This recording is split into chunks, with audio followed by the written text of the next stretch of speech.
Just that much separated Noah Lyles and Kashane Thompson in the men's 100 meter in Paris yesterday, and you're that close to GoJo and Golic. We got a great show coming up for you guys today. Okay, let's pop off. NCAA allegations draft. ESPN obtained a copy of it. We will get into what is going on with Michigan. Plus, it's the gold zone in Paris for USA. We added some more Olympics to the medal trophies to the Olympics medal case. Geez, Mondays, am I right? And Canton NFL Hall of Fame ceremony class of 2024 happened over the weekend. We're going to get into all of that and more on today's GoJo and Golic.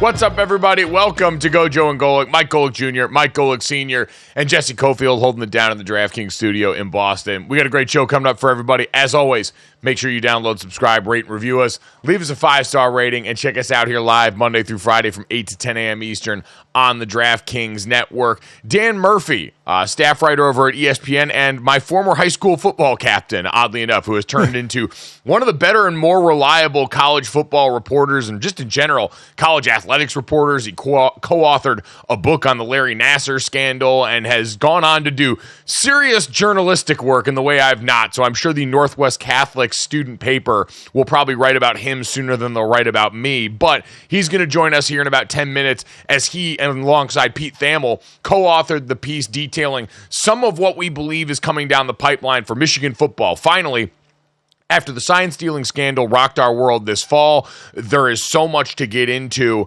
that they detail in terms of what the punishments now may actually look like based on the NCAA's finding, how this affects Jim Harbaugh, Sharon Moore, and the current program, and of course, the name in the center of it all, Connor the Stallion, who now is going to be the subject of his own Netflix documentary and all that stuff. So, Dan, we could certainly get to that in a second here coming up, but it is hard not to take a second off the top to bask in the glow of what's gone on in the Olympics, really the entire game so far, but certainly this weekend where we hit another one of those landmark moments where you've got something like the 100-meter final in track and field for the men's. You've got the potential now for Noah Lyles to do some pretty historic stuff. Novak Djokovic wins. You've got Scottie Scheffler crying on the podium. Did it not feel big again this weekend to you? I think some people that worried maybe coming off that initial run we were going to hit a lull in the middle, and it felt like a battery got strapped to our back this weekend. Well, you got some big names to go along with some names that you don't hear of. That's what happens in the Olympics. You have some names that you know, and then names that you don't know, and some of the names that you don't know that we're going to talk about as well. Getting gold or getting medals. But when you throw in, the Scottie Schefflers of the world and the Djokovic of the world, players that you know from not the Olympics, from, the Grand Slam events, and we watch tennis or watch golf. So I think adding the big names now as we're into the last week of the Olympics and some of the big names are finishing, I'm sure adds to it. It does bring up the question, and we'll get into Olympic tennis, Olympic golf. Are we more interested? Is it more interesting to watch in the Olympics or in the majors? Because you see these guys play all the time as opposed to Olympic athletes that you see every 4 years.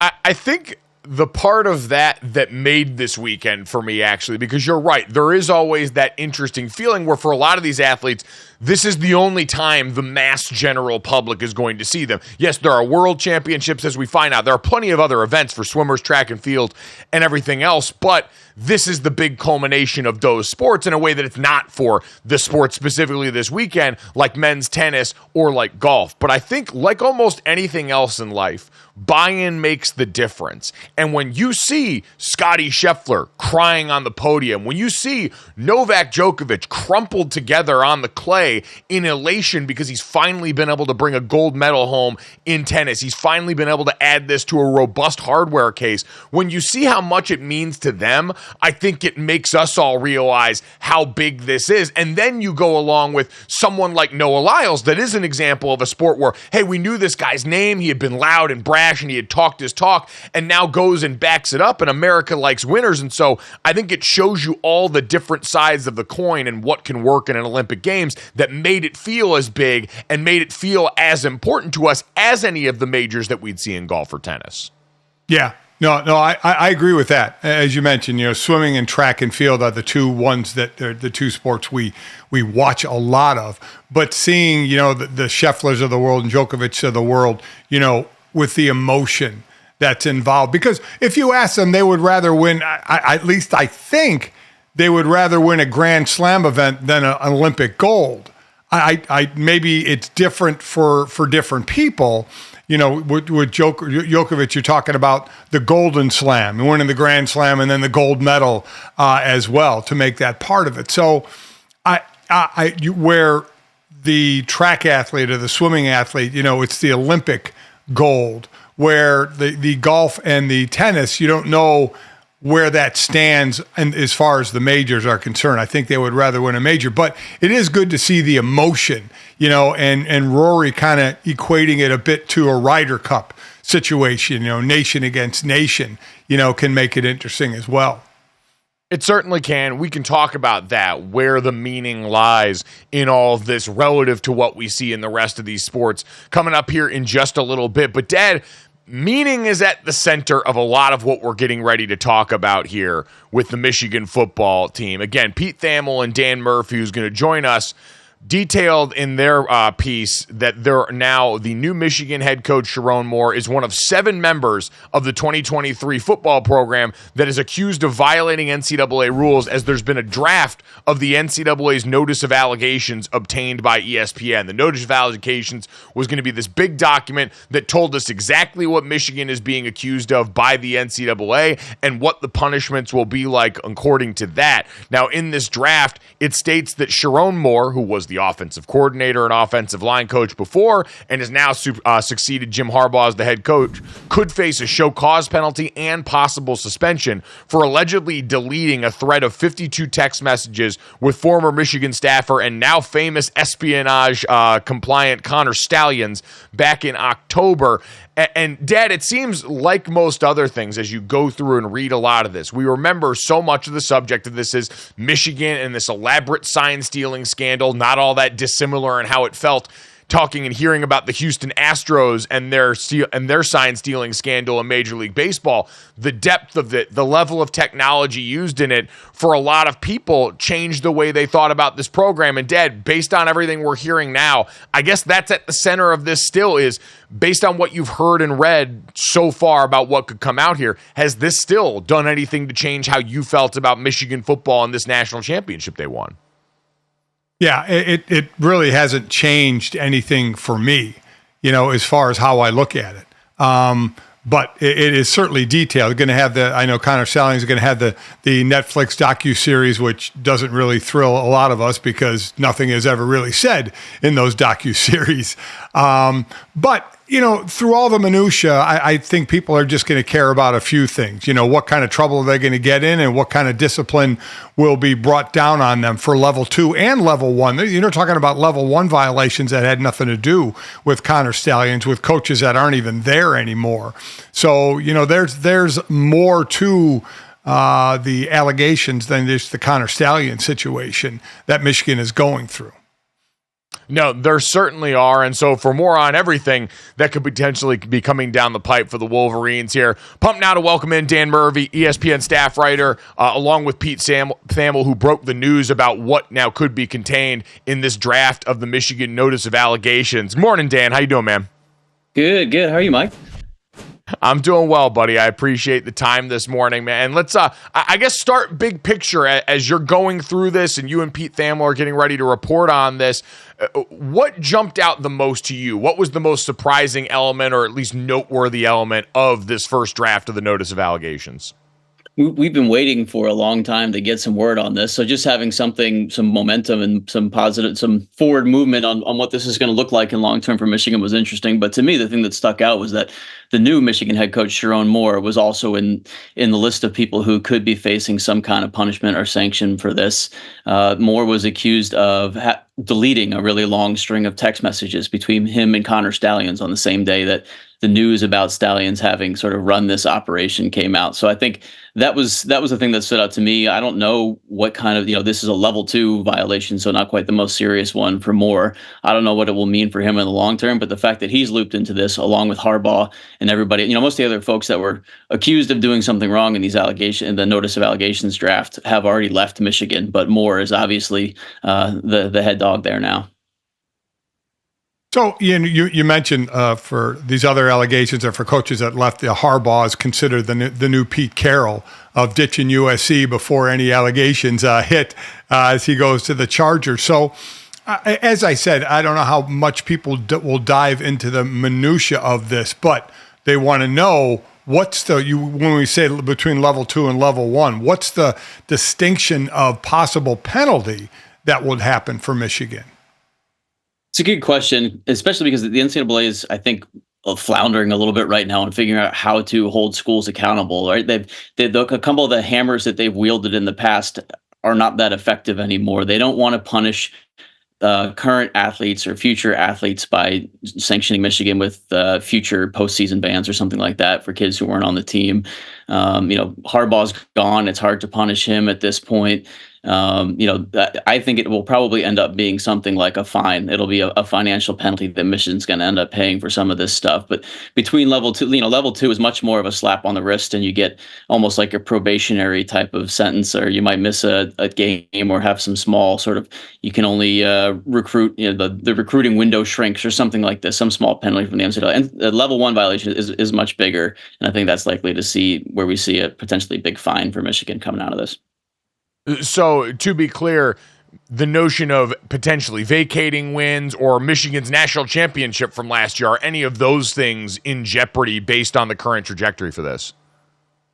The honest answer is I don't know, right? The NCAA is enough in flux in the way it's going to dish out discipline. I think in its rule book, it still has the power to vacate wins. But frankly, everyone saw Michigan win a championship.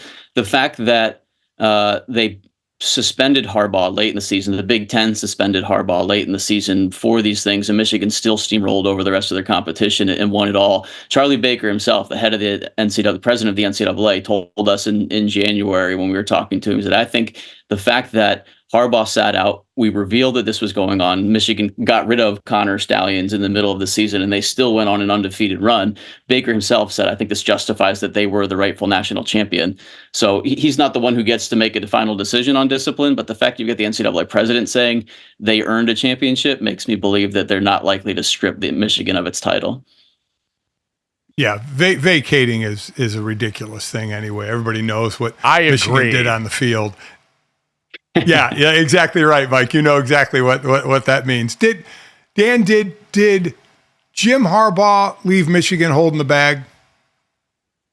It's a good question. I mean, in one sense, sure. Like they knew this was coming, and Harbaugh has part of the reason I think he left was because of his frustration with the NCAA process and some of the rules they try to put in place. On the other hand, Michigan hired Harbaugh about a decade ago with the hopes of winning a national championship. and he delivered. He gave them exactly what they wanted, and I don't think anybody at Michigan is ever going to be upset at Jim Harbaugh for the way he left the program. The program's in much better shape than when he showed up, and they're still going to compete for playoff spots and potentially championships in the future because of the foundation he built. So if you're a Wolverine fan and the folks at Michigan that I've talked to about Jim Harbaugh, there is no ill will to the sort of shrapnel he left along the road to a championship here that Michigan's going to have to clean up now that he's back in the NFL. So to be clear then, with his predecessor who would have been left holding the bag in Sharon Moore now, who is at the helm of the program, what do you think is the worst case scenario for him specifically as it relates to this going forward, since he's now the man tasked already with the difficult job of leading the dismount from a national championship team that also turned over a lot of the NFL roster? In the draft that we saw, and that's not a final version of what this is going to look like, and that's still just sort of the indictment papers, right? He just got his charges rather than here's what the court is going to say about this and the analogy, if we're thinking about this in a legal analogy. But I think, it mentioned that a suspension is possible or a show cause is possible. And one of the things that was notable was it mentioned that last August, Sharon Moore was one of the coaches who sort of pled guilty, for lack of a better term, and negotiated a resolution to some other recruiting violations that happened during the COVID era when Michigan got in trouble for talking to some players during dead periods of recruiting. So Moore has a sort of a repeat offender status with the NCAA right now because of that, which makes it a little bit more likely that he might face a small suspension or get a little bit bigger a penalty. But it's probably too early to say. And frankly, I think there's going to be a little bit of a fight with this one. And we're already in August. I don't know if this will be fully resolved by the time Michigan takes the field in 4 weeks from now. So we'll see. There's a chance he misses a game or two, but I don't think it's going to be anything as major as Michigan faced last year when they went 6 games without a head coach during the regular season. So I guess that in the end of this, Dan, does the NCAA lack the teeth to be able to take a big bite out of Michigan, or is this not up to taking a big bite out of Michigan up to level 1? I know there are some level 1 accusations not that have to do with Connor Stallions, but overall, is it a lack of teeth by the NCAA? So in this category, the NCAA lacks teeth in a lot of categories right now, especially their biggest issue with is paying players and how players get recruited and that type of thing. But in this case, this was a pretty clear violation of the NCAA rules, right? This is not can you pay players? Are you treating players fairly? There is a clear rule that says you can't show up on someone else's camera with a camcorder, or you can't show up on someone else's sidelines wearing, fake glasses and a disguise to get on a sideline like Connor Stallions did, which was confirmed in this draft that we saw.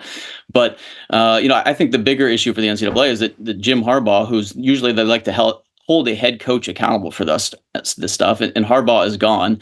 And as we kind of mentioned already, that they're really struggling to find the right way to hold people accountable and what hammer to wield in order to sort of make the consequences fit the crime. I think in this case that we'll see them trend more toward a financial penalty, which I think will feel heavy in comparison to what else the NCAA is able to do for other violations in the future here. Dan, I think we glossed over there maybe the most important bit of reporting that came out of this. So the Connor Stallions Central Michigan sideline outfit and disguise, all confirmed real, right? The NCAA confirmed that he was, in fact, on the sideline of the Michigan State game. They don't know how he got, or they didn't say how he got a bench pass for the Central Michigan team. But that's Central Michigan has some questions to answer there, too. And if I'm at Michigan State, I'm not too happy about it. You said that the minutia might be too small for people to care about, but there was also some pretty fun minutia in that draft between Stallions being on the sideline. One of the former coaches, one of his alleged crimes was getting somebody verified on Instagram. So there's some fun little nuggets in that draft too, if you're looking just to laugh at the absurdity of college football sometimes. I was going to say, I think that's the overall encouraging thing about this is we have seen, and Dan, you have certainly been a part of covering some of the more serious scandals around college athletics, and the fact that this is limited to the field and contains some of these ridiculous nuggets does make it the sort of perfect crime for our time in the realm of college football. So we're glad to have you on here to help explain all of the nuts and bolts to us, Dan. Great job as always with this. I'm sure we'll hear plenty more from you as we continue to get more and more clarity on this situation going forward. But thanks, brother. We appreciate it. Great talking to you guys. My best to all the Golics. Thanks, Dan. And likewise to the Murphys. Again, Dan Murphy, the much more accomplished member of the Northwest Catholic graduates in sports media, going out here and giving us the information we need, which, Dad, I think inadvertently, the amount of pub that this is going to help give the Connor Stallions Netflix documentary, now that this has been verified as one of the little juicy nuggets that Connor Stallions on the Central Michigan sideline in his little sunglasses outfit was actually true, is just another little boost to remind people to maybe give Untold another chance. We'll see. It is amazing. It is amazing that we're going to see that and to see the lengths that somebody went to and how many people were involved. We have no idea, and I don't think we're going to find out during the docuseries.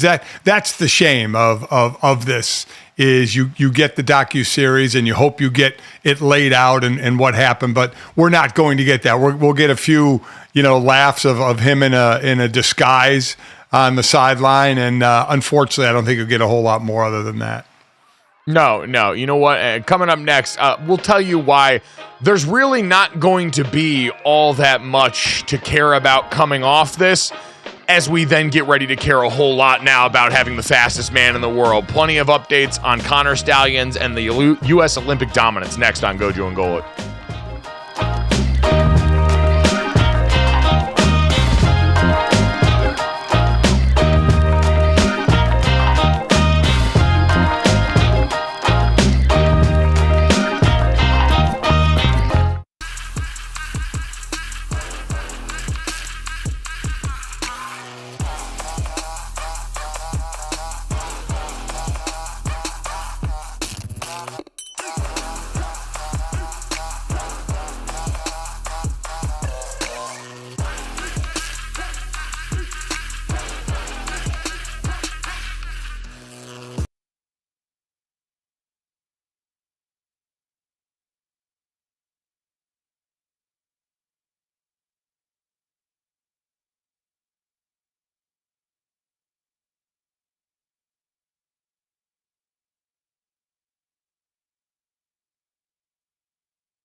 Welcome back to GoJo and Golic. Mike Golic Jr., Mike Golic Sr., and Jesse Cofield. Our thanks to Dan Murphy from ESPN, who, along with Pete Thamel, co-authored the report detailing the draft of the Michigan Notice of Allegations after the sign stealing scandal last fall. And Dad, hearing Dan talk through all the details of this, what could potentially come down the pipeline in terms of the more serious punishments likely in line for the coaches that have already left Michigan, the active head coach in Sharon Moore, who is the offensive coordinator, who again had a bunch of deleted text messages to Connor Stallions from last fall that seemed to be coming back to bite him, and the fact that the NCAA is in an interesting place with what they can do overall and what they want to do in punishing schools themselves and players that they know had very little, if nothing, to do with that situation.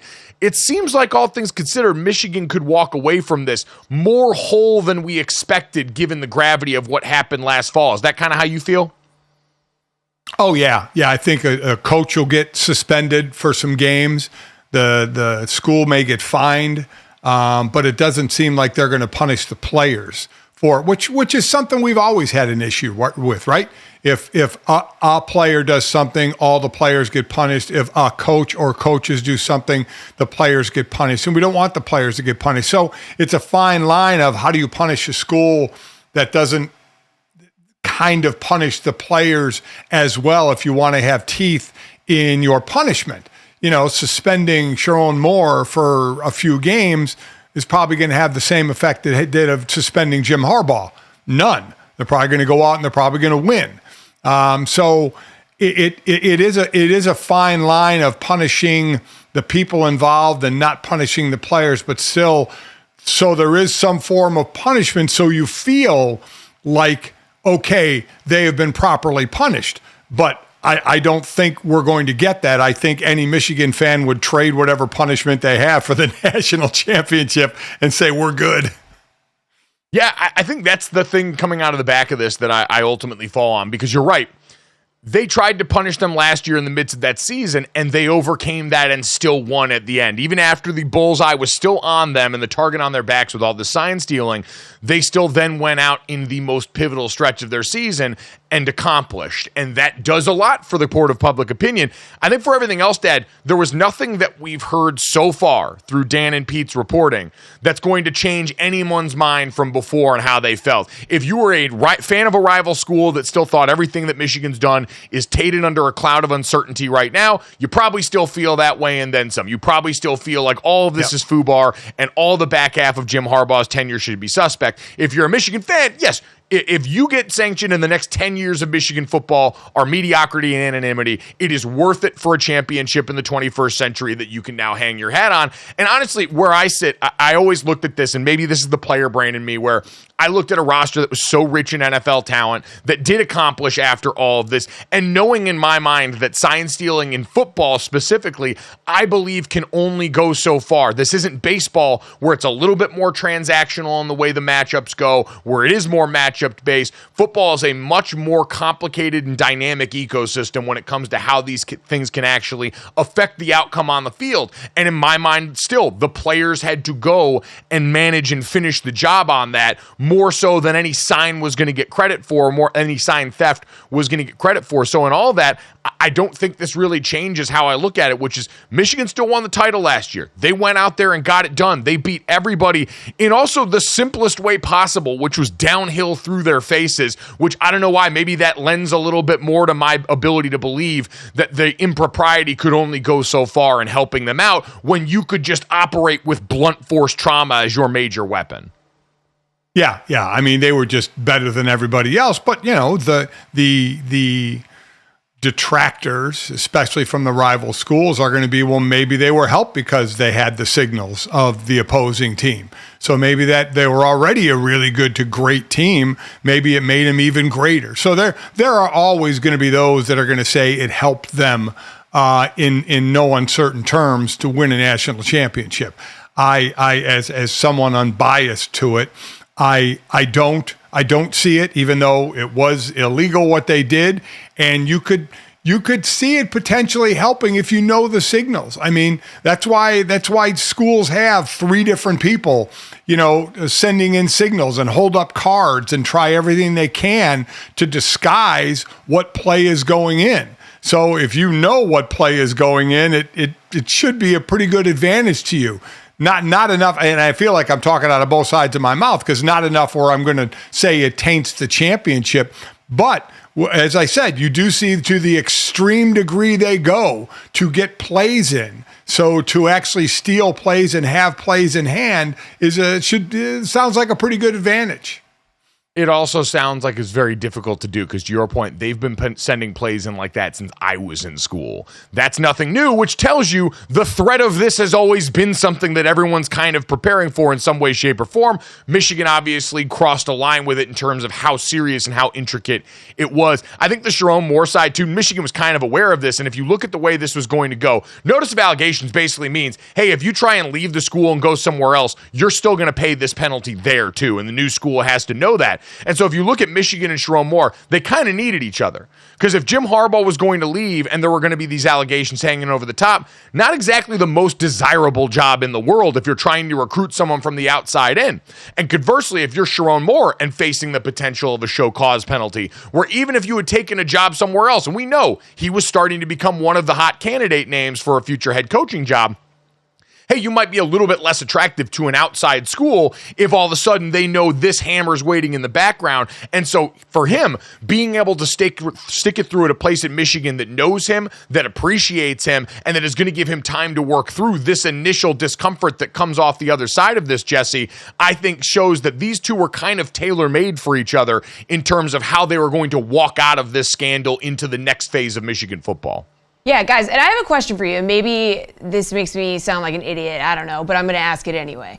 Why don't we just use helmet comps here and solve this whole problem of the signs and everybody being like, oh, we got to be secret and you're not allowed to watch other people? Like, doesn't it seem like we could just cut out this whole issue right here with helmet comps? Oh, Jesse, 100%. Yeah. That was something, Deb, I remember talked about ad nauseum last fall was, yeah, there are easy workarounds for all of this that all levels of football, seemingly outside of college football, have long since embraced for reasons that I think, to me, don't hold up in the light. And I do hope that on the other side of this, Dad, that this is one of the things that can be a catalyst for that we can get to that new world where now we operate like everybody else in football. I don't know what the holdup is on that. Are we gonna use the money that it's money for everybody to do it? I have no idea. But Jesse, that it makes the most sense that just have the helmet communication and then you're done with this. There's zero issue of all the freaking stuff going on the sideline with the cardboard cutouts and the 3 or 4 different people giving signals. You end all that. So I don't know what the holdup is in that. Maybe it's communication because we see quarterbacks and offenses look over to the sideline all the time. So if they cut off the helmet communications at 15 seconds, then they're kind of left on their own. Well, I should say this did stop that from happening. The NCAA back in April actually approved this change. So coming this fall, college football is finally adding helmet communication for all FBS games this fall. One player on each side of the ball will be allowed to have the radio in their helmet, signaled to by officials with the green dot, just like in the NFL. Communications will be shut off after 15 seconds before the play. So it is finally happening now after all of this, which, to Jesse's point, should solve a lot of these problems. It won't solve every problem. I'm sure there's still going to be ways for impropriety to work its way in, but at the very least, we took the simplest solution to this, you're right, Jesse, and finally applied it here. So in a weird way, thank you, Michigan. We appreciate it. Like, I can't stress enough, I'm the guy that hated Michigan when I was a player. Obviously, as an analyst now, I've covered them a bunch. I actually got to know Sharon Moore a bunch and really enjoy that, but I am not the one inclined to necessarily throw this program bail. And yet in this situation, over and over, what I keep coming back to is I certainly believe this had an effect, but at the same time, in the grand scheme of things, I still can't bring myself to hand wring, especially now because we got these fun helmet comms that are going to be going on. So with all of that in the rearview mirror, coming up next, full steam ahead towards America taking its place atop the throne once more next.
Welcome back to GoJo and Golic. All that glitters is indeed gold. So let's jump into our Liquid IV Olympic recap. If hydrating were an Olympic sport, you would win gold. Get 20% off your first order of Liquid IV when you go to liquidiv.com and use code GoJo at checkout.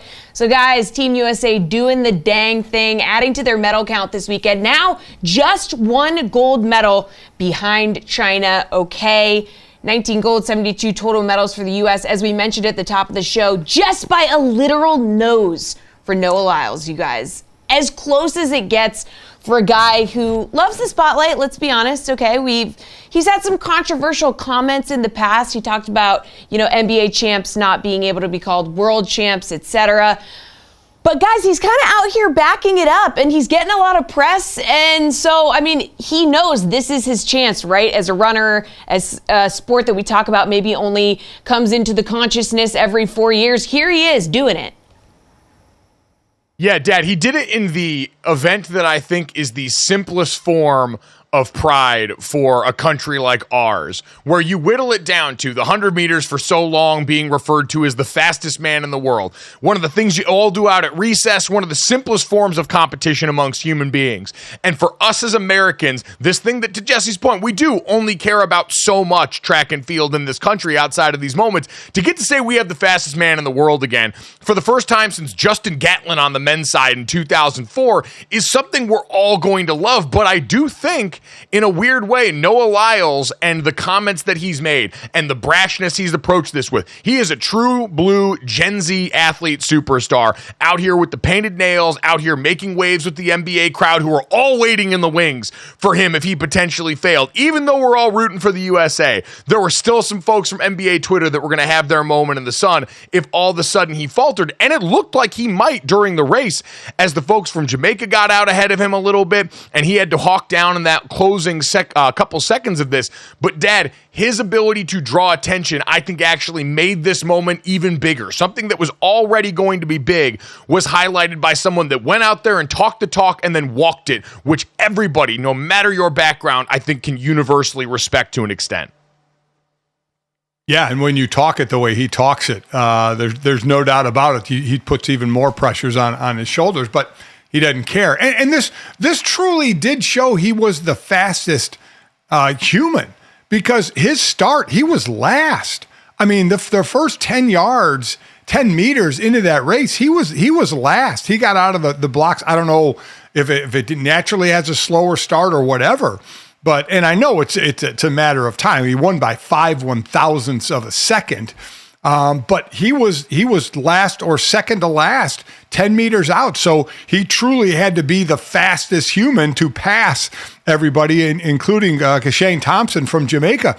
And I didn't know fully, the normal photo finish we see is in a horse race, right? Where it wins by a nose, where you see the nose go across. I was looking at did a foot cross first? I was walking, did a head cross first? But it's the torso. So I thought the Thompson's foot crossed the line first. I didn't know if that was the measuring stick or the head. But until you saw the photo finish of the torso, and I heard Mike Tirico explaining it was the torso that was the official, cross the line first. Because it happened in a blur, it happened so fast, and you're deciding what crosses the line first. But what an incredible race, and then to not even know. Normally these guys look up and you see it right away. Yes. And to not know they were standing next to each other, and Noah even said to Kashane Thompson, "I think you got this one, big dog." He thought he lost it. So they're waiting for the photo finisher, waiting for the results to come up. Normally it's instantaneous. So to have to wait those extra beats just to see had to just seem like an eternity. It did create a unique amount of excitement. I know a lot of people got on the play-by-play and broadcast crew, but man, that's an unenviable situation where you don't get this information right away, and it is that close. You don't want to erupt and all of a sudden crown someone in that moment who's ultimately going to be usurped. And you're right, we did see Noah Lyles thought he lost this race, and then all of a sudden they're seeing it on the big screen inside the arena before us, and then he's running off getting to get started on the celebration. It was fascinating. I saw a bunch of people post the old Jerry Seinfeld bit about how the difference between the fastest man in the world and someone who doesn't even medal and no one ever knows about is about the length of the index card that got pulled out by the NFL officials. It is that close in a race of this caliber and at these speeds. It's a lot like the pool where you're talking about, in this case, 0.005 seconds that separated first and second in this race at a photo finish. It was electric, quite honestly. And again, this is a guy that had talked smack to his own teammates, to basketball players. Like, I do feel like one of the things that got lost in this, because Noah Lyles is very Gen Z, like I mentioned, which makes him kind of a nerd. And I say that with the utmost love and respect as a fellow nerd. He did the Kamehameha celebration there. He's an anime guy. There's all sorts of things in here that pop into the picture that people act like, oh, maybe were why people didn't like Noah Lyles. They didn't like him because he took shots at the NBA. And Dad, quite honestly, I was a little bit miffed by that because it was US on US crime. It was the kind of jealousy that seemed to pop up when he was looking at a sport that year-round gets a lot more traction than track and field does, and saying, well, we actually compete on the world stage, so why do you guys even get to say this, even though we're watching them steamroll the rest of the world in US Olympic basketball right now in a way that kind of crystallizes what we all have known throughout history, that the NBA is the peak of professional basketball around the globe. That to me felt unnecessary for a guy that I think would have been, going into this, a lot more universally likable, because in this country, we love someone that's going to talk smack to everybody else. You just can't talk it to us inside the same ropes here. We're all working together. Yeah, that was surprising. A surprising comment. U.S. on U.S. crime on that one. No doubt about it. It doesn't sound like he's a guy that regrets things he says. He says them. He means them. It's a cool moment. I love when the family's involved. How they showed his mother in the stands. His mother doesn't even watch the start. She keeps her head down during the start, and after the start, that's when she watches. A nice moment with her and him after. Very cool. But yeah, to your point, it did kind of ring a little sour when he ripped the NBA champs. It was kind of a weird thing. But, hey, he's the champ. He's got the title fastest man in the world. He's probably going to double up in the 200 meters. The 100 meters was thought to be the tougher one for him. I believe he'll be favored in the 200 meters, so he could get himself 2 golds. I was going to say, we've still got a chance for some big-time results out of him now, as everyone will rally around that cause. On the other side, in women's track and field, Dad, Sha'Carri Richardson had also become a massive name, going all the way back to the controversy surrounding the positive drug test before the Tokyo Games and everything that came into that conversation. For her to battle back as the favorite now, ultimately ends up taking silver. It was Julian Alfred from St. Lucia that actually took home the gold medal and ran well in both the semis and the finals there. But Dad, considering everything that Sha'Carri Richardson had been through publicly to get back to this moment, still wind up on the podium where you had the U.S. take silver and bronze, felt like an accomplishment to me and still feels like something worth celebrating, even if, as the favorite, this is technically a step back from what we expected.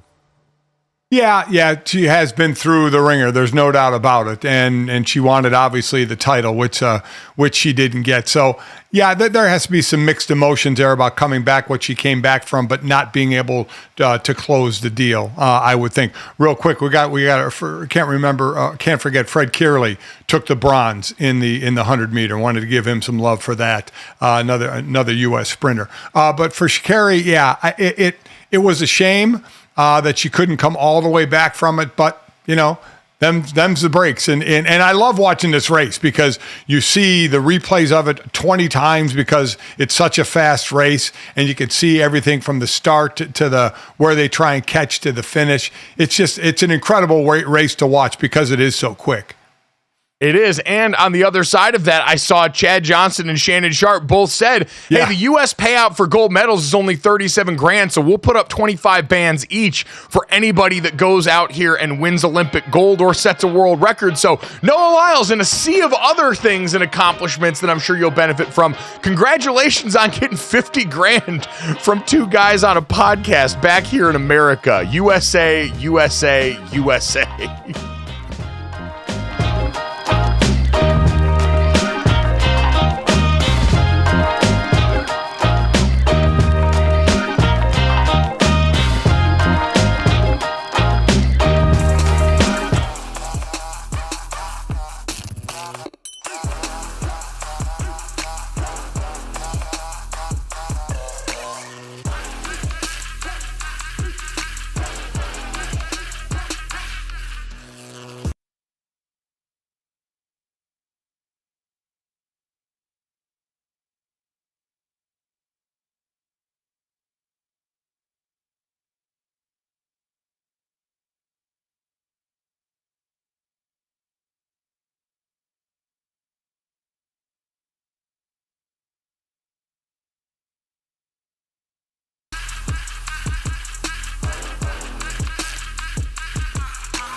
Welcome back to GoJo and Golic. Jesse Cofield here, along with Mike Golic Jr. and Mike Golic Sr. And guys, it's Monday. Boo. But that means it is time for our all-weekend teams, okay? So we have honorable mention, second team, and first team to get to. So fellas, who made your teams this weekend?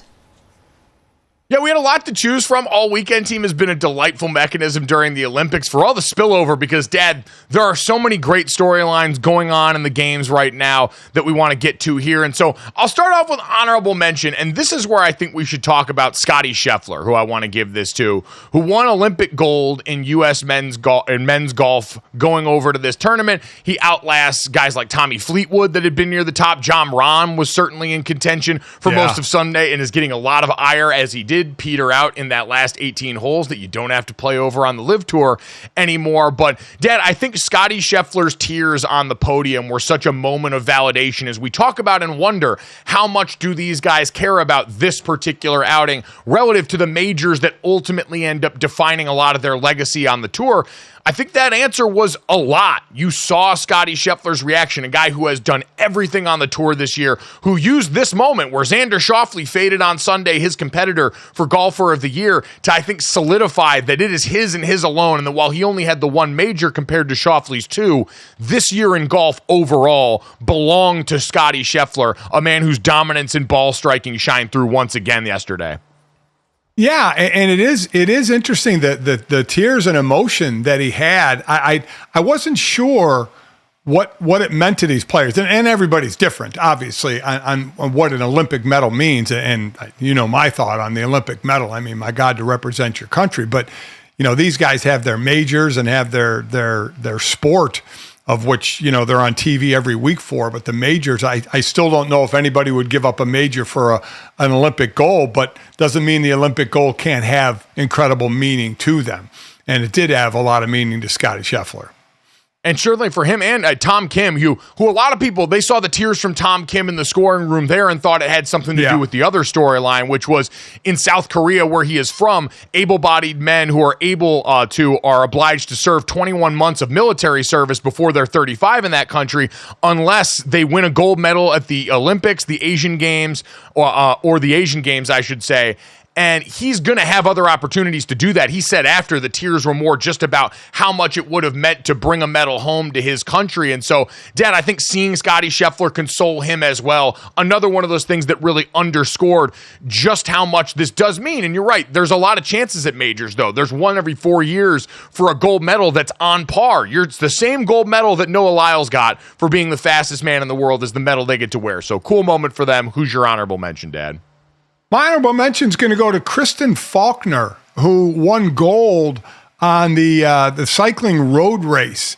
Now, she's such an interesting story. She wasn't even supposed to be on the team, but it was Taylor Knibb resigned her spot, I believe, with injury. So Faulkner hadn't taken up pro style cycling until 2017. She had been riding for fun, basically. And ends up on the team. She's 31 years old, wasn't supposed to be on the team, as I mentioned, was a replacement, and ends up winning gold. See, these are one of the great stories of just somebody truly out of nowhere and winning the gold, and not just the podium, but the gold and being on top of the podium. Just an incredible story of resilience and training and ability for someone that again, nobody's going to know. Nobody really knows her, and now her notoriety should jump through the roof, certainly back home, but just an incredible story. Yeah, it is amazing how quickly the notoriety from the Olympics can change a person's life. I remember it was the last Olympics champion from Italy in the men's 100 meters ended up getting so famous he had to move to Florida to start training for this Olympics. So it is incredible what the glow up can look like. And you mentioned this story almost completely out of nowhere. One of the more surprising victories in all of the Olympics. Dad, for second team all weekend, I've got to go in second place, too. This is a silver medalist out of Turkey in the sharpshooting events. Yusuf Daikic from Turkey.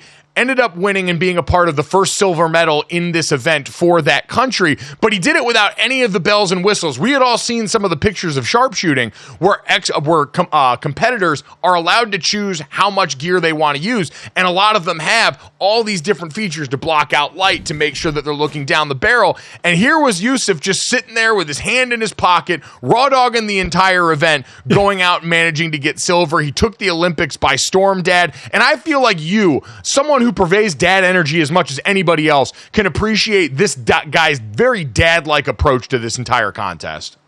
I mean, just to walk out and shoot, like you said, have your offhand in your pocket, no equipment is just, it just puts the younger generation to shame, doesn't it?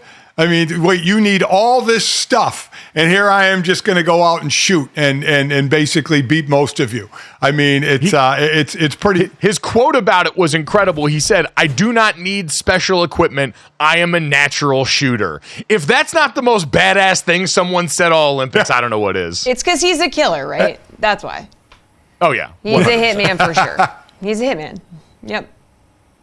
Yeah. Dad, who's your definitely. second team? My second team is going to be Bobby Fink, who set the world record. The American swimmer set the world record in the 1500. It's his second win. He won in the Tokyo Olympics and he won again here. But he won it. You know, they show the world record line when you're swimming and when a swimmer's trying to get a world record, they have the line following and they're trying to stay ahead of it. He was ahead of the world record line the entire race. 1,500, 30 laps of the pool. He was ahead of the world record pace and set a world record. So just an incredible dominating performance by Bobby Fink. Goes back-to-back golds in Olympics, but again, world record pace the entire race. And, by the way, saved the U.S. men's swimming team from a pretty rough mark if he hadn't won that gold. If without that, it would have been the first time since 1900 that the American men would have left the Olympics without an individual gold medal. So saved our ass in that, did it in world record breaking fashion. Dad, my first team all weekend has to go to grade A, top choice American beef. The guys from the shot put over the weekend stole my heart. I think should have captured America's very beefy heart. Ryan Krauser wins gold. Joe Kovacs wins silver. This is now the third time they have done that at the Olympics. Krauser and Kovacs have gone gold and silver in 3 consecutive Olympic games. Ryan Krauser is the first man in the history of this event to three-peat in the Olympics. Excuse me, in shot put. I'm getting overwhelmed by this, but Dad, he has dealt with injuries this year, including to his throwing elbow. So proud of these guys. Help me, please. I know. For Kovacs, how tough it must be to get the silver 3 in a row. You just can't pass up Krauser. It's shake and bake. It's if you're not first, you're last. He has to go out here and be Dale and get second every time. Yeah, that's such a. It's like, again, being in the Jordan era of playing when he's winning championships, you just can't get past Krauser, 6'7", 320 pounds. Really, really impressive. The meat and the throwing of that thing, throwing it like it weighs a pound and it weighs 16 pounds. My first teamer is going to go. We talked about Sha'Carri Richardson taking second in the 100. I'm going to go to who got first. Julian Alfred is her name. She was the fastest woman on earth, has that moniker from winning the 100 meters. But more importantly, it's the first medal, not the first gold, the first medal for St. Lucia. And they had they showed the crowd there all watching. And everybody going nuts, but it's just a great moment. I mean, and she did a heck of a job, obviously winning it, but to be the first, not just the first goal, but the first medal for St. Lucia and have everybody there going nuts was a very, very cool moment. Yeah, meaning's all relative. I know we've talked about the total medal count for the U.S. and this competition with other nations like Australia and China, but that moment there to go and be able to bring that back to your country has to be such a uniquely satisfying feeling for a woman that went out there and looked like the damn Terminator running that thing down. It never seemed to be in doubt with her at the front of the pack. So congratulations to her and the rest of the medal winners from over the weekend. Incredible show they put on. But coming up next, let's obsess about preseason football. It's week 1 of the preseason, and I can't wait. Next on GoJo and Golic.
Welcome back to GoJo and Golic. It is finally upon us. Week 1 of NFL preseason games will get underway later this week. And as excited as we are that football is back, it's obviously pretty standard to keep your stars limited in preseason. We saw Caleb Williams sit against the Texans last Thursday. But over the weekend, Dan Quinn did announce that number 2 pick Jayden Daniels will play in the Commanders' preseason opener against the Jets.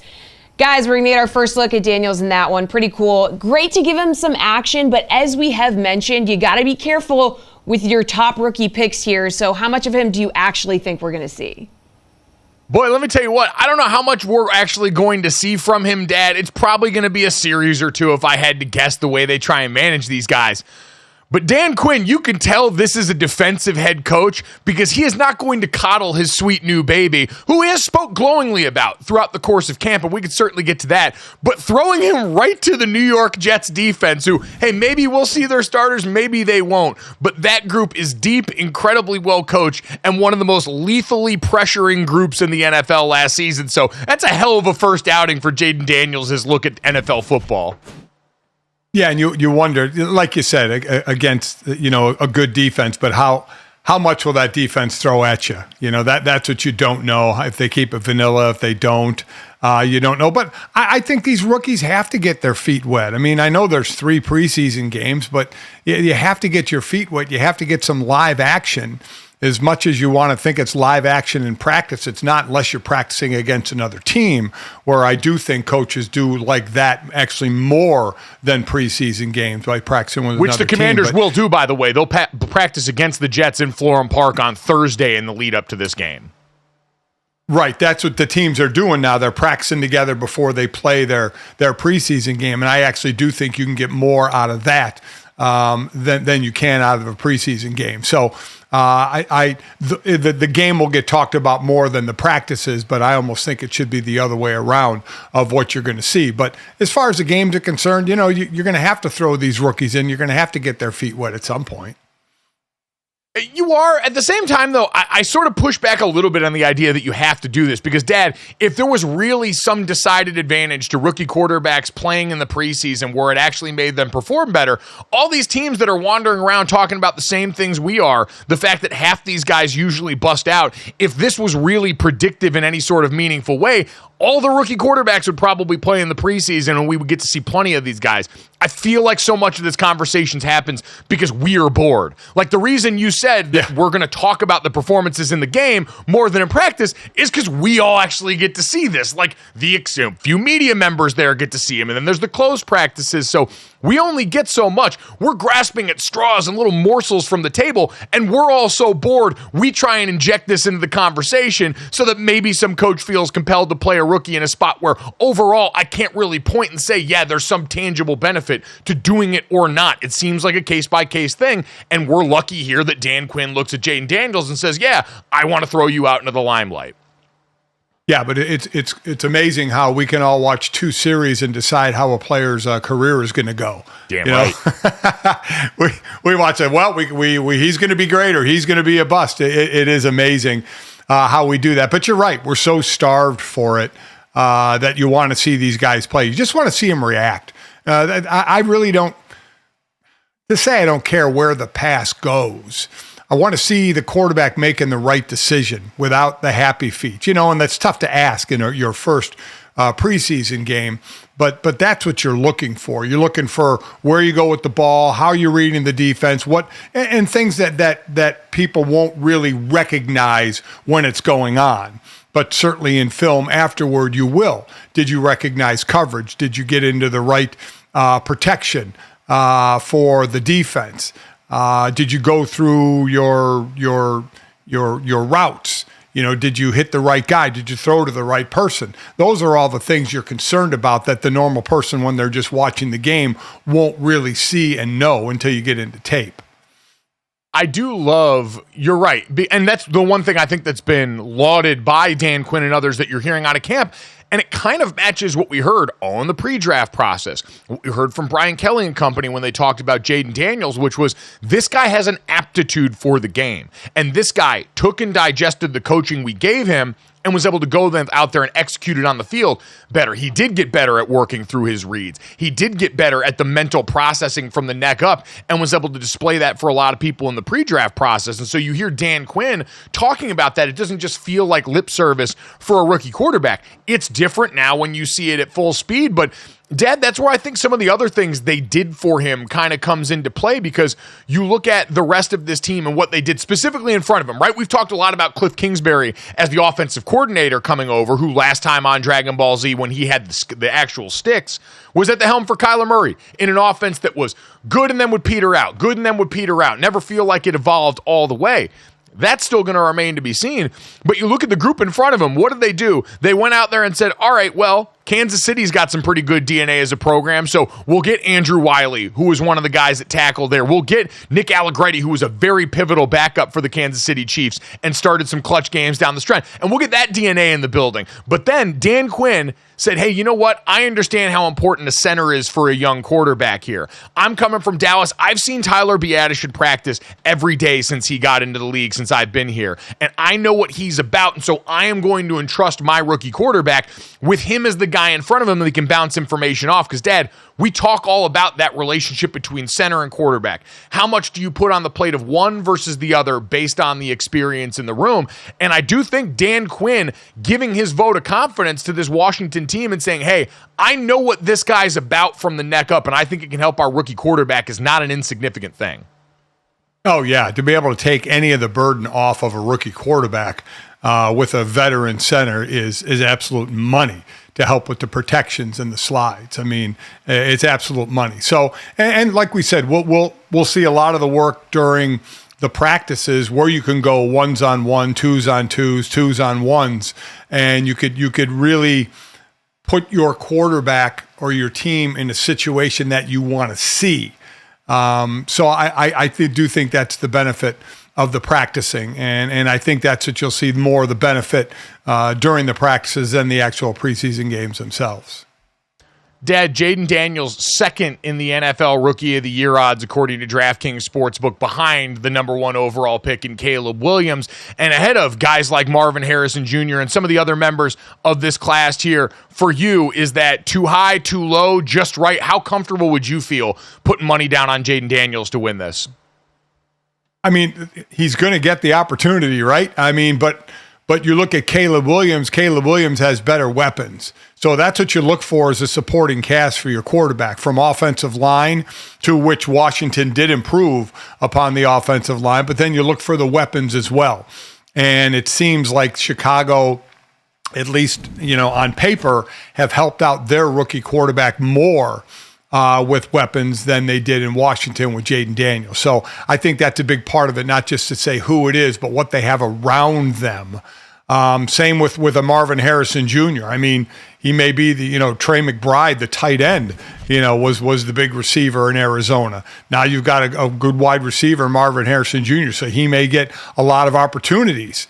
So a lot depends on the team you're on, the situation you're on, and the players around you.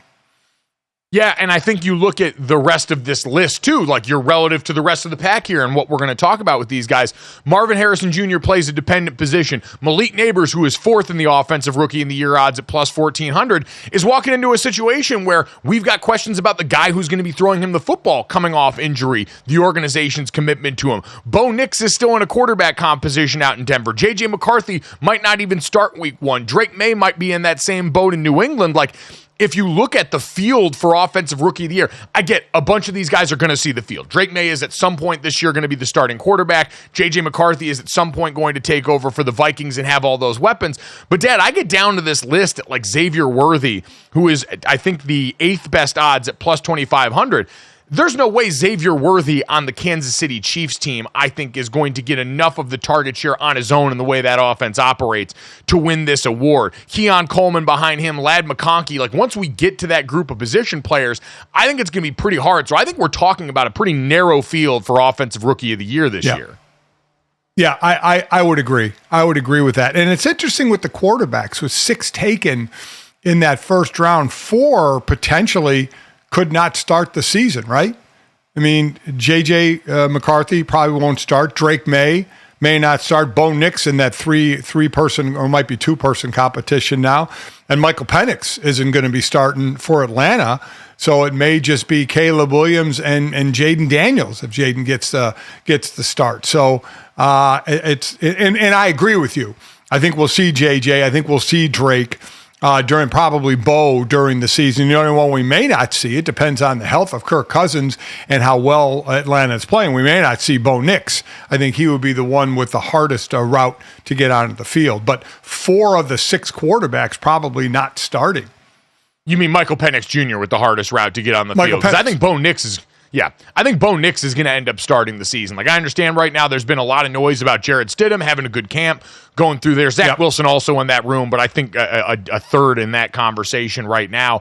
I do think Bo Nix, because of what he represents overall Sean Payton has planted his flag now in Denver, drafting this quarterback where he did in the first round.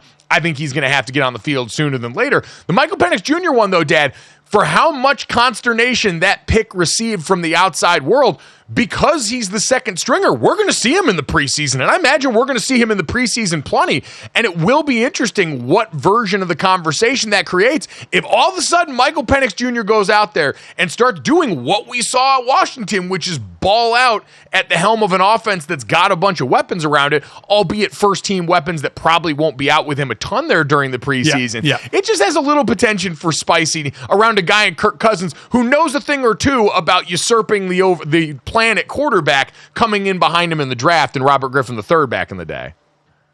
Yeah, I personally don't think Penix will see the field as long as Atlanta is in it. Kurt's playing well. I mean, Penix, like you said, they have the weapons, but he won't be playing with those weapons.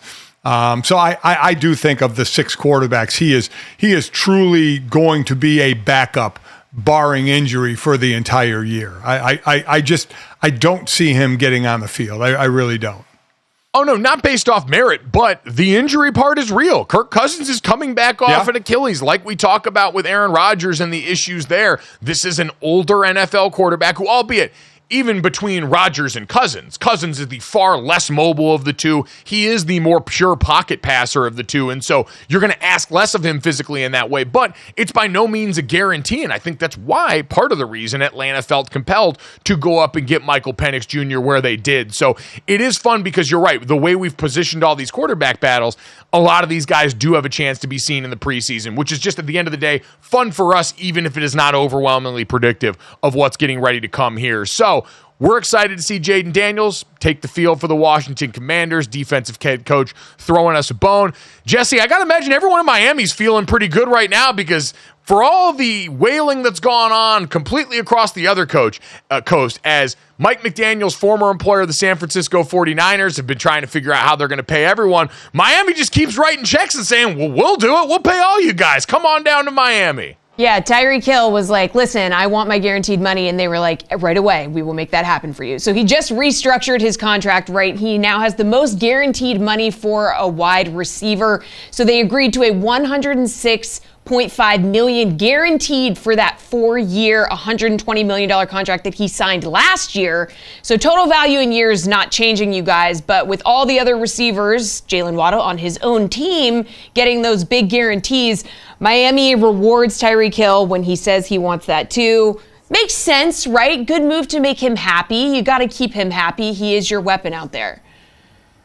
And Dad, he is also like weirdly become the good vibes weapon of this team, like incredibly publicly supportive of Tua and Jalen Waddle, both guys that did get paid this offseason, has talked glowingly about them, talked about, and now this is all, stuff that we hear that sounds nice after the fact, even if in negotiations this may not have been the case, but Tyreek Hill's also been very public saying, hey, I told my agent Drew Rosenhaus, whatever you do, don't get me traded. I want to be out here, which after what happened at his last stop in Kansas City, people, I'm sure, always in the back of their mind kind of wondered, could it go this way in Miami? And instead, Jesse's absolutely right. He raised his hand and said, hey, I believe I'm worth X to this team. And they responded by giving him the most guaranteed money without adding years to a contract in NFL history. So he gets to feel good like he's done something no one else has done. And Dad, the Dolphins get to maintain the fastest core of skill players in the NFL, walking into an incredibly crucial season for them now, where, yeah, they're going to have a window because they've got all these guys under contract, but this feels like the kind of retooling year for Buffalo where they've got enough questions to where you've got to strike now to feel like you've really got your best chance of getting over in the AFC East. Yeah, without a doubt. Their window is open for a few years now, getting these players signed to know what your cap space and cap number is going to be. Doing that after you sign Tua to the deal, obviously not adding years like Jesse said, but adding all that guaranteed money. The capologists doing work out in Miami, keeping the numbers palatable for sure, because you're right, their window is open. Now you may be caught against a team in Kansas City that's just dynastic and on a bit of a run, but it doesn't mean you're out there throwing everything you have at it. And throwing everything you have at it would be Tua and Tyreek Hill and Jalen Waddle and that running back room and that offense. Now, they've certainly struggled in the playoffs and certainly struggled in cold weather in the playoffs, even though it was bitterly cold in Kansas City. It's a hump they have to get over. It is, and it's interesting they continue to just build in on their strengths, right? Because while we talked about the changes going on in Buffalo, hey, defensively for the Dolphins, you lost a pretty important piece in Christian Wilkins this offseason that's now going to be playing for the Las Vegas Raiders. Your defense is getting another overhaul as you are one of the people now joining the Mike Macdonald defensive coaching tree after Vic Fangio leaves after one season and heads up to Philadelphia. So there is a lot of change around this team still going on. And oh, by the way, the same thing we had questions about, the offensive line, is still something that hasn't received nearly as much attention as this receiver group that, yeah, hey, Jalen Waddle and Tyreek Hill, go fast. All of that stuff. Devon Achane in the backfield, you've got plenty of go fast there to offset this. But at the end of the day, to your point, when it gets cold and those groups up front matter more than anything else, that's still going to be the big question the Dolphins have to prove to everyone else they can overcome.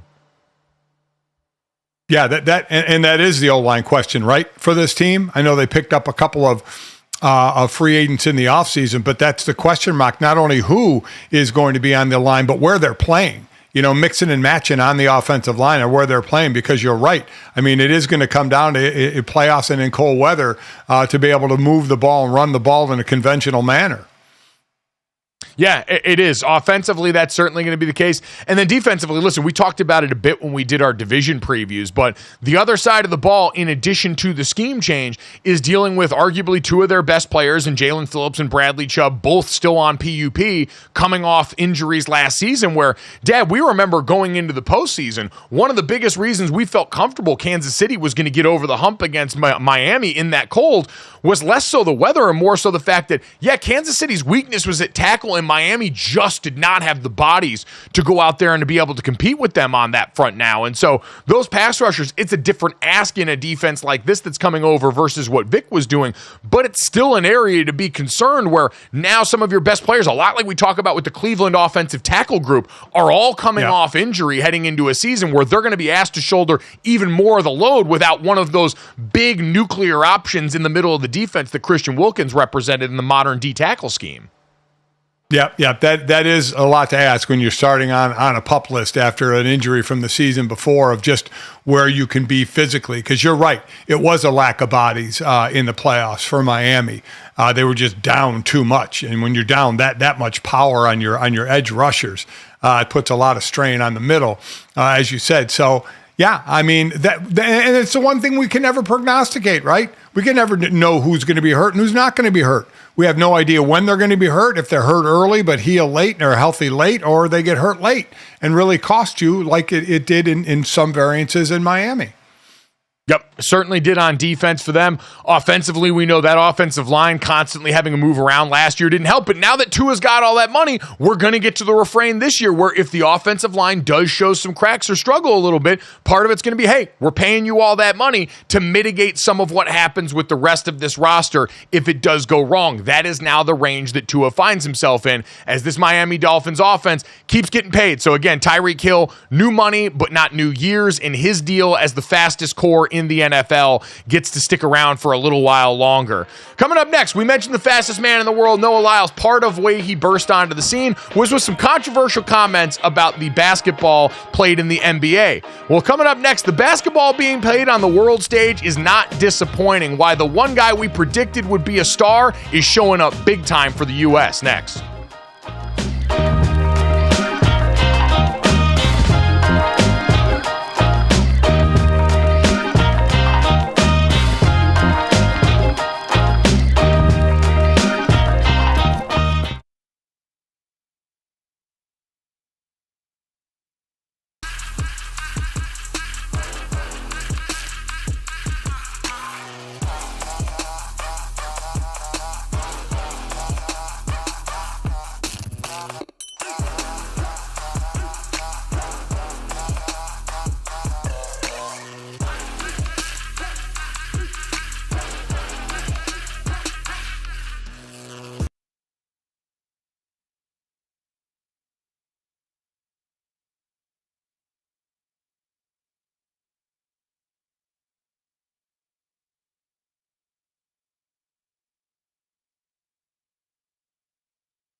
Welcome back to GoJo and Golic. USA Basketball has been putting on a clinic on both the men and women's side. So men's basketball cruising past Puerto Rico onto the knockout stage. They were 3-0 in group play, winning by an average of 21.3 points. That is a lot. Anthony Edwards going out there and leading the way, followed by Joel Embiid and Kevin Durant in terms of points. Good stuff from the men. Now the women also taking care of business versus Germany. Jackie Young leading the way for the ladies, 19 points for her. Absolutely amazing stuff from USA Basketball on the men and women's side. So that brings us to today's Cash It or Trash It, guys. Cash It or Trash It presented by DraftKings. Stay tuned because you'll hear more about DraftKings and all it has to offer throughout the show.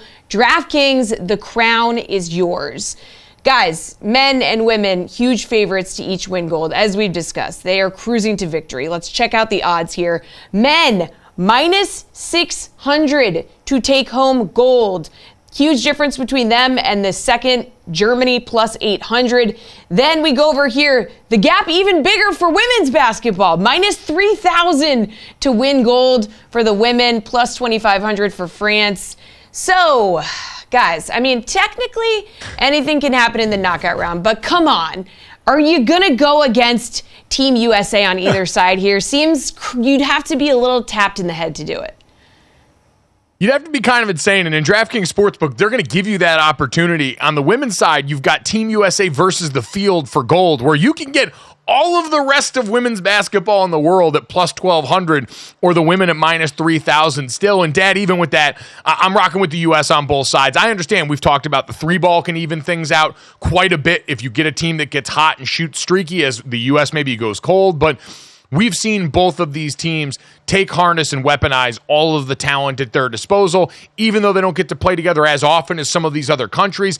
That's been completely erased by just the sheer amount of ballers they've got on this roster. And shout out, as Jesse mentioned, to Notre Dame's own Jackie Young, who put the team on her back from Madden this weekend and got it done here. How about you, Irish?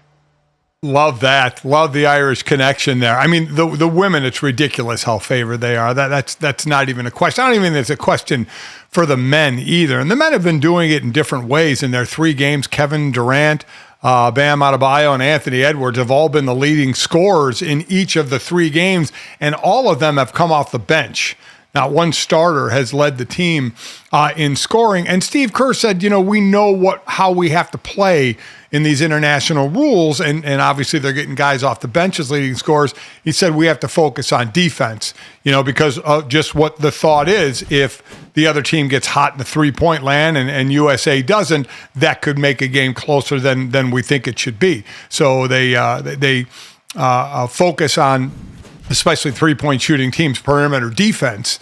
And as he said, we have the players that can roll on offense. As I mentioned, three different players coming off the bench. And you have the starters that could lead the team any day in scoring as well.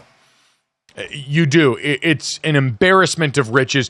Kudos to Steve Kerr, who's used to weathering the storm and a lot of noise around his team, so this isn't surprising. Yeah. But having to weather the storm of these early BS conversations about playing time among superstars on a team this deep that he rightly put to the side and said, this is not about the NBA drama. We're here to do one thing and win a gold medal, and he has had all the right moves and pushed all the right buttons so far. I want to tell everyone the thing that you should be concerned about. If you were a fan of an NBA team that is not the Minnesota Timberwolves right now, you should be very concerned about Ant Edwards' role in all of this. And Dad, not just the fact that he is leading Team USA in points per game right now. It's him, then Kevin Durant, then LeBron James in terms of points per game leaders. But it's also the fact that he seems to really be hell-bent on soaking up game. Seeing the quotes coming out from around Team USA, where not only is he lauding them for being great teammates on the court, two of the best of all time, and he lumped Steph Curry into that too, by the way, and said, these are three of the best players ever, and the fact that they're letting me go out here and shine, celebrating my moments on the court is huge. But off the court, he said, it's everything I've ever dreamed of. Him and Bron, meaning Kevin Durant and LeBron James, are two of the best team people. They always want to see the person next to them shine. I'm the same way. It's perfect. perfect. He really seems to be taking this opportunity to stick around these guys and see what makes them tick. And if you've got a 22-year-old Ant Edwards who is already an ascending star in the league, now getting game from two of the best who have done it in this prior generation, it really seems like he's the prince that's promised right now. He's supposed to be the next one. We all identified him, but man, he seems to have the makeup to really know how to go at this the right way. Well, he really does, because, a lot of times you get young players who are great players that, for lack of a better term, think they know it all, right? And are just, hey, I'm the next. The older generation, you're on your way out, I'm the next in. But for him to talk about the respect he has for a Durant and a LeBron and a Steph Curry, and how Durant was helping him with his shooting stroke, and a 22-year-old legitimate superstar in the league, heeding advice from veteran players, guys he's still playing against, in the NBA is definitely a cool thing. I mean, Anthony Edwards has been everything we've wanted, right? As fans, he's a great player and he's a great personality as well, without being too over the top as a personality. So he's kind of got it all going right now, and now showing respect for the veterans the way he is really, really just adds to it. Yeah, I think it's maturity beyond his years, and we saw that in the way that he dealt with Karl Anthony Towns as a teammate during a postseason run where they were the subject of a lot of ire. He constantly had his teammates back, and now here, in the same tournament where we saw the practice footage of him dunking on Kevin Durant, where he has talked overwhelmingly and has that alpha dog mentality, but still shows love to those guys. I don't know. I feel like this happens in every sport, Dad, where obviously when we're getting ready for a changing of the guard, and we understand LeBron, we went through it this last year where we had a second round in the postseason, I think, without LeBron, KD, or Steph Curry for the first time in like a decade. And we all had to kind of contend with that notion that we were coming to the end of this era of basketball, and we weren't sure what happens with the next step. And between Victor Wembanyama, who already looks like he's going to be in MVP conversations next year, has all the physical tools as well as the mental makeup to do it. And now Anthony Edwards, who's our homegrown U.S. star, who's also got some of that same ability. And it appears a mindset that, hey, Gen Z, you can say what you want about the difference of all these guys. The through line of what drives these two players in particular to be great seems universal. It seems like something that we've seen throughout the ages. And so they're defying all of the labels you want to put on athletes of their age, and they seem ready to take up the mantle for what's next. Yeah, they do. Then there's other young players in the league we haven't even mentioned that seem ready to pick up the mantle as well. That's why, whenever you see the age of great players, and we saw it with the quarterback position a few years ago when some of them were aging out, you're like, who's next? Who picks up the slack? And in this case, it was Patrick Mahomes after, the Peyton Mannings of the world had gone by the wayside. Brady kept going through everything. But I do think the NBA is in good hands with some of the youth they have out there to take over as the statesmen work their way. Say that 10 times, or say it once if you're me. Work their way through the end of their career. So that's why I think the game is in really, really good shape. It is interesting that while we've talked about how the minutes don't really matter here and this team is so talented and the NBA is in good hands, we have not once mentioned Jason Tatum or Jaylen Brown, the guys who are at the helm of the defending NBA champion team that steamrolled through everybody. Jason Tatum, who is on this Olympic roster, who obviously was the subject of a lot of that conversation and is only 26 years old. Like Jason Tatum, relative to the age that we see star players in the NBA round into form, is just now getting into what should be his prime. Like, that's the reality of where he's at right now. And yet he can't buy a bucket because he certainly personality-wise isn't loud enough on his own team. Yeah. Sometimes gets lost in the midst of a deep roster. It is pretty amazing, Dad, the way that he does sort of naturally get pushed to the side.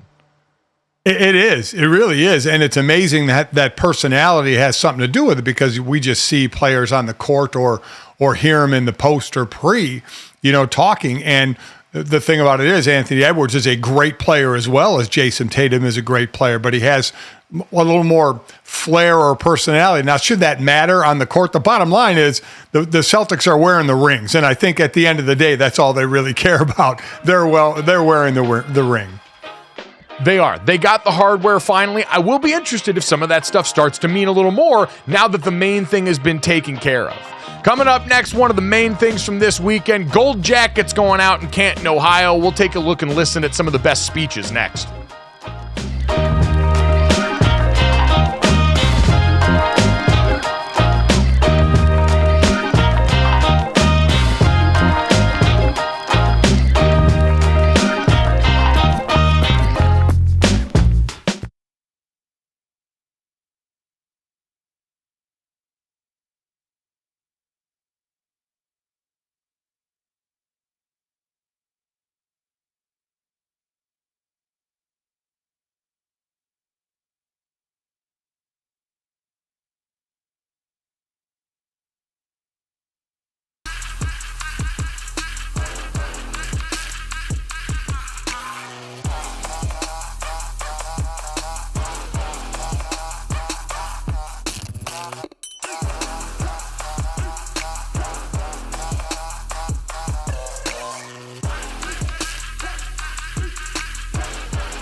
Welcome back to GoJo and Golic. Jesse Cofield, Mike Golic Jr. and Mike Golic Sr. It is time for the appropriately named Mic'd Up Monday. So while the Olympians were winning gold, we had 7 NFL greats checking themselves out in bronze. In that moment, I realized I had completed what I had come to do with the time the Lord had allotted me to play in the National Football League. It's not necessarily how long you play, but how impactful you are. So if you're a young, aspiring, future NFL player, let me say this. Football is not an easy game. It can seem like an impossible journey. But always remember that your hard work and sacrifice are the keys to opening the door to your dreams. People will call you too slow, too short, not tough enough, not strong enough. Use those words as fuel to ignite the internal fire that will motivate you and push you to places that you never thought were possible. Everyone can't play in the NFL, and everyone can't have a bus here in Canton, but everyone can be a Hall of Famer in your own life. Good advice. You can be a Hall of Famer in your own life, guys. I mean, when you feel like you're not accomplishing a lot, just know you can be a Hall of Famer in your own life. I have a deep appreciation for that coming from Julius Peppers, who recognized that me trying to give you the Dwight Freeney advice of, hey, if you're not big enough or something like that, you can still go out here and accomplish. Julius Peppers is the 1% of the 1% physically. And he said, yeah, I'm not going to sit up here and lie to you guys. Most of you aren't going to be able to do the things that I did because there are not many people that walk this earth built like me. Dad, I appreciate that level of candor. Yeah, I mean, that was a Hall of Fame in life and some other part of life, but not not in the game of football. That's meant for freaks like me. That's for freaks like me and the others that are standing up here in their gold jackets. I love the talks. I always loved the speeches that the guys going into the Hall of Fame give, because in any Hall of Fame, really, because we all know the stats that got them there, but the stories that got them there, who they relied on when they were younger, whether it was on the field or off the field. I just love those type of stories. And then knowing these guys, covering these guys in college, when I call college, and in Dwight Freeney's of the world, the incredible spin move that he had all the way from Syracuse through his Hall of Fame career, coming in the same draft as Julius Peppers. Really is, and Patrick Willis at Ole Miss throwing shivers and taking on guards. I mean, you just don't see that much in the NFL anymore. Linebackers actually taking on offensive linemen with a shiver, with a forearm, and stunning them. I mean, dude, as a rookie, I think had 174 tackles. I mean, just ridiculous when he came into the league and what he was able to do. I aspire to have anything in my life fit me as well as Patrick Willis's gold jacket fit him at that Hall of Fame ceremony. It was like he was born to wear that thing. And you're right, Dad. When I close my eyes at night and I think about what a linebacker is supposed to be, I think about Patrick Willis. Everything he represents is, quite honestly, what is few and far between now at the linebacker position in terms of physicality. You watch his highlight reel, and it is a reminder of how much the game has changed in certain ways like that. But these guys all, you're right, we're a part of your adulthood and covering them. My childhood, though, we're starting to get to that with these groups of guys here in the players that I watched growing up now being recognized for the long, fruitful careers that they had. And Dad, we joked about it with Julius Peppers off the top, but with all these guys, there's a difference that you can tell right away when you're around a Hall of Fame player. You obviously and Reggie White got to go to work with one all the time in Philadelphia. So I'm curious for you, when you think about, hey, when you knew right away that Reggie was not just different in terms of physically freaky, but was a Hall of Fame caliber player, what that looked like and what stuck out to you about him? Oh, it just stands out. I mean, you just know as a player in the locker room and the weight room on the field what somebody looks like and what they can do, and just their level of greatness. It's just a wow factor. The late, great Jerome Brown had it as well, but unfortunately his life was cut short with the automobile crash that took his life. And they're just different players, different in size, different in and it could be in all shapes and sizes. Dwight Freeney's not the biggest guy around, but he was one of the best to ever do it. Reggie was one of the biggest guys around, 6'6", 315, could run a 4.6 40, could lift the world in the weight room, and oh, by the way, had great leverage. He had it all and could put it together on the field. You can just tell when somebody is different. You go back to the couple of players from my era, Randy Gradishar, the linebacker from the Broncos, from the Orange Crush era. This guy averaged over 200 tackles a year. He was a tackling machine before they invented the tackling machine. He was just always around the football. And then a guy like Steve McMichael. I mean, oh my gosh. I mean, just what a very, very tough moment, diagnosed with ALS in, I think, 2021, and is just bedridden now. And it's it was a great moment, but a tough moment, right? I mean, they were at his house, his wife Misty and Dan Hampton and Richard Dent and Mike Singletary, all in their gold jackets. And Steve McMichael, they put his gold jacket on him and revealed his bust to him there. Was just, such a wonderful, tough moment to see the ravaging effects of ALS that has on the body, but also that Steve's mind was in a fine place to understand, the magnitude of the moment of making it to the Hall of Fame. It's just an incredibly touching moment. I mean, they're great speeches and all, but a situation like that really, really kind of hit home in a great way and in a sad way. Yeah, I think it's a great reminder that when we have calls to action around things like the Ice Bucket Challenge or anything we see in terms of raising money and funds for ALS research, to see this is why you're doing it, because this is what it can do. It can reduce some of the greatest athletes that we've ever seen, Hall of Fame caliber athletes, so physically that it's hard to recognize at times, and it does tug at your heartstrings, make you want to get up and do something about it, but also, like you said, make you appreciate the fact that the Hall did go out of its way to make sure that this moment could be as special for him and his family and the people around him as humanly possible on this weekend that means a lot to so many people. So no doubt about it, an incredibly poignant moment there. And Dad, for now, this Hall of Fame class, they're in the rearview mirror, and we can already look out ahead to what's coming up next here. You look on the ballot coming up next year, Travis Frederick as a new player there, the offensive lineman from the Dallas Cowboys that we just saw at Cowboys camp, Luke Kuechly, Eli Manning, Terrell Suggs that we've talked about as well, Adam Vinatieri, Marshall Yanda. So a lot of big-time, first-time names. Is there anyone, Dad, between the first-timers or the players that are still eligible to come back that have been on the ballot before that you're really excited about or think should finally get over the hump this year? I mean, a couple there. Marshall Yanda, I think, is a name that I think should be in the Hall of Fame.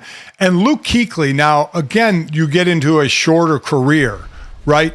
But you look at what he did in his career, and man, I mean, there were not many that and football people know the way he diagnoses a play. I mean, you've talked about it all the way back when you faced him at Boston College, and he did the same thing in the NFL and was just such a great player. So I think Yanda and Kuechly, to me, are two names that kind of jump off that list and say Hall of Famers. Yeah, I would agree. Marshall Yanda, the versatility and athleticism along the offensive line in Baltimore for so many years was such a unique physical specimen and such a consistent force of nature for them for so long there. And then, yeah, listen, I played against Aaron Donald for one game in my college career, and he is technically the best player I ever played against, given what he's gone on to do. But Luke Kuechly is not far behind in terms of everything he presented to you. A freaking mutant athlete, in addition to one of the smartest players I have ever seen on a football field. So I'm with you. Those two seem head and shoulders above the rest. Would love to see Marshawn Lynch get in, Hall of Fame vibes guy, one of the premier running backs of this age. And then I just can't wait. We have had the Eli Manning Hall of Fame discussion on Sports Talk Radio in July for years, and now it gets real for the first time in a long time. And I, for one, can't wait. There's going to be plenty of other time to talk about those great names. But again, congratulations to everybody who now saw themselves immortalized forever in Canton in the Pro Football Hall of Fame. We'll come up here and finish it off the way we always do with this, that, and the third next on GoJo and Golic.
Welcome back, and let's finish it off the way we always do. This, that, and the third. 3 quick stories to send you off into the rest of your day.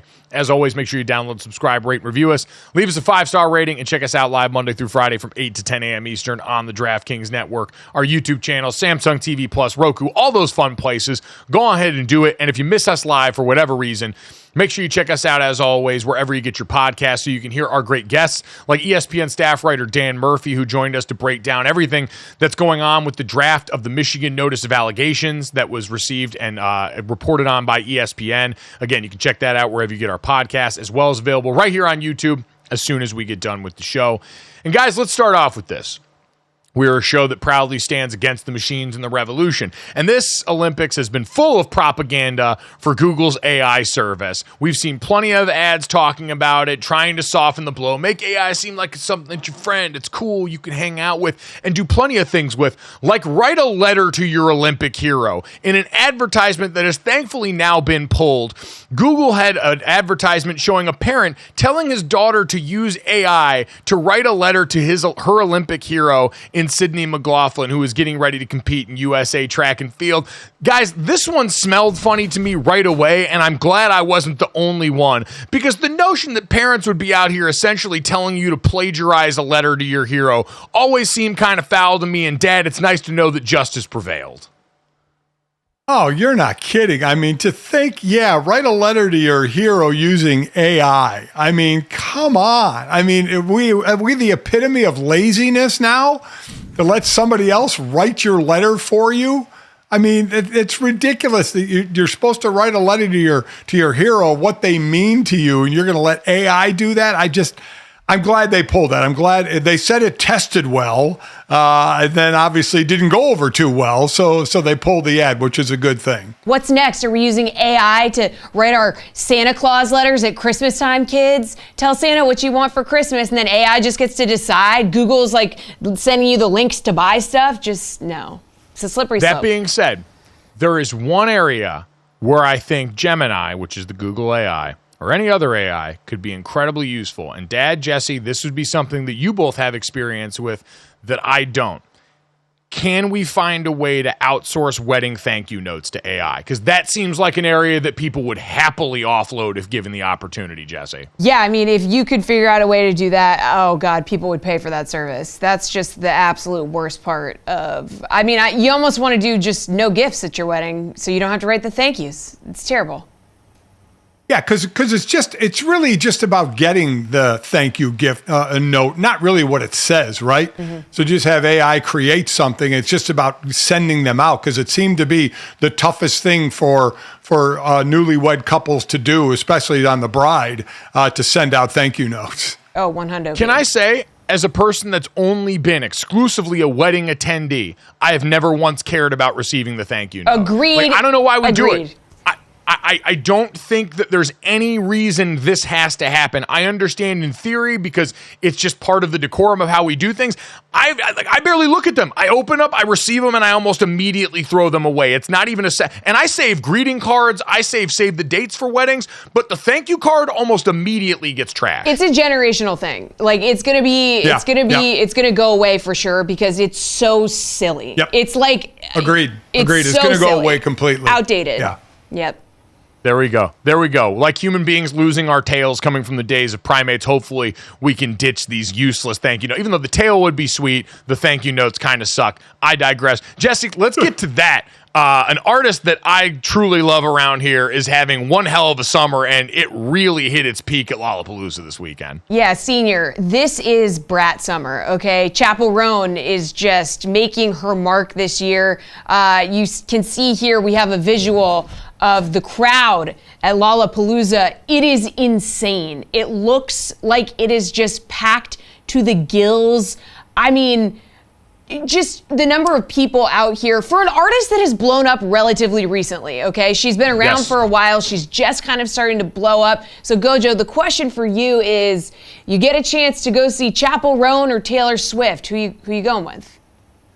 Well, so this is unfortunately kind of an unfair question because I've seen Taylor Swift on this tour 3 times. So I picked Chapel right now because getting the chance to be in the crowd for like Hot to Go or Pink Pony Club and all these videos that I've seen that have gone viral would be incredible. Dad, what I want to know is, would you go through a crowd of that size for any artist at this point in your life? Because seeing that sea of people, I have been to Lollapalooza. I went there in 2014 when Calvin Harris and Outkast were headlining, and I was stuck in a crowd of people so deep for so long that I actually peed my pants because I didn't want to lose my position by the stage, and spent the rest of my night, including going out to the bar after, in my pee pants from the stage of Calvin Harris. So I have weathered the storm for that kind of crowd. I don't know, Dad, would you do that for anybody at this point? Any artist that you've seen or haven't? No. And even and I always enjoy the pee pants story from you. Even in my younger days when I would think I'd have more tolerance for bigger crowds, I did not. I don't know Chappelle Roan. I couldn't pick her out of a lineup. I'm sure Chapel. She's fantastic.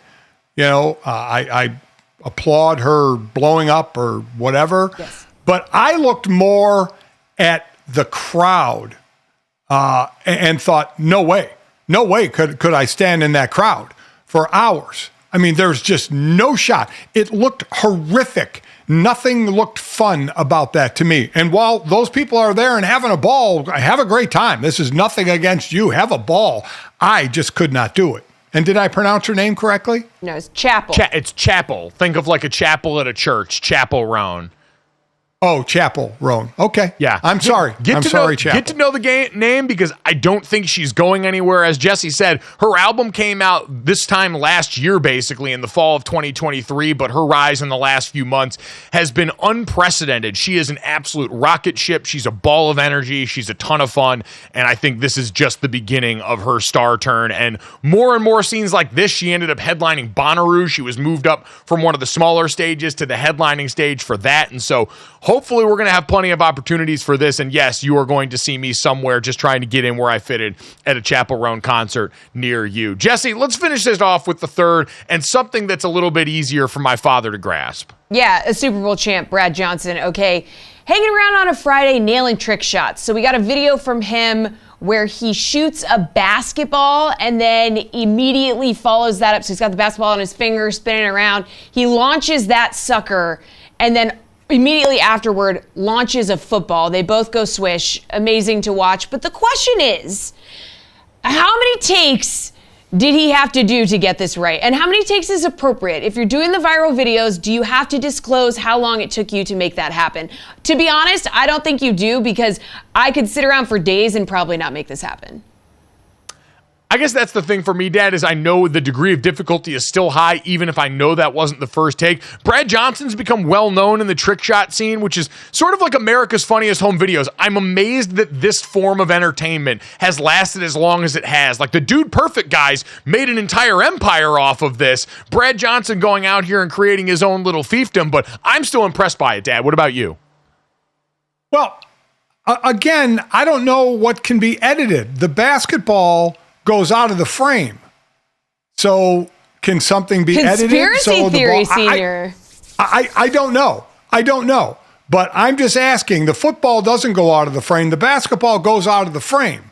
So it's not to say that he couldn't make them both. And to Jesse's point, the amount of times it would take to make them both, unless you just got lucky right off the bat. But I've grown now, unfortunately, to question everything, especially when a ball leaves the frame of what you can do editing to make a ball look like it goes in a hoop. So it could very well have been perfectly legitimate, but I am now, at a point where I question it all.